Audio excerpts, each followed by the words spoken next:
बिस्मिल्लाहिर्रहमानिर्रहीम। अस्सलाम वालेकुम दोस्तों। दोस्तों, जैसा कि आजकल गर्मी में आपने देखा होगा, कई भाई बताते हैं कि उनके कबूतरों के बच्चे जो हैं वो पर लटका के बैठ जाते हैं। गर्मी की शिद्दत की वजह से मुंह खोलना शुरू कर देते हैं। तो आज मैं आपके लिए उस चीज़ के लिए जो है ना, बड़ा अच्छा नुस्खा मैं आपको बताऊंगा। बिल्कुल सिंपल सा सस्ता सा नुस्खा है। कबूतर A1 हो जाएंगे, हाजमा भी बड़ा फिट होगा कबूतरों का।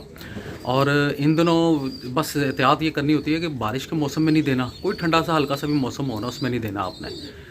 ठीक है, तो इन दिनों आप ठंडा पानी भी यूज़ ना करें क्योंकि वो सही नहीं रहेगा। कबूतर बेसिकली ठंडा पानी उस वक्त दिया जाता है कि जब बहुत ज़्यादा गर्मी हो, कबूतर तलक आ जाए, तो तब दिया जाता है। तो आज मैं आपको बताऊंगा कि आपने करना क्या है कि अगर तो आपके पास 3 से 4 लीटर वाली डोरी है, तो आपने करना ये है कि आपने आधा कप दही लेके ना, आधा कप या पौना कप दही ले लें।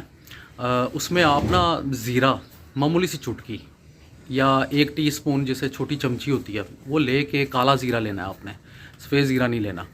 काला ज़ीरा लेके आपने उसको अच्छे तरीके से मसल के बारीक करके उसमें डाल देना है। और काला नमक जो है ना, वो तकरीबन 1 चुटकी, 2 उंगलियों की शहादत वाली और अंगूठे से जितनी थोड़ी सी आ जाए चुटकी, वो आपने वो उसमें मिक्स कर देनी है।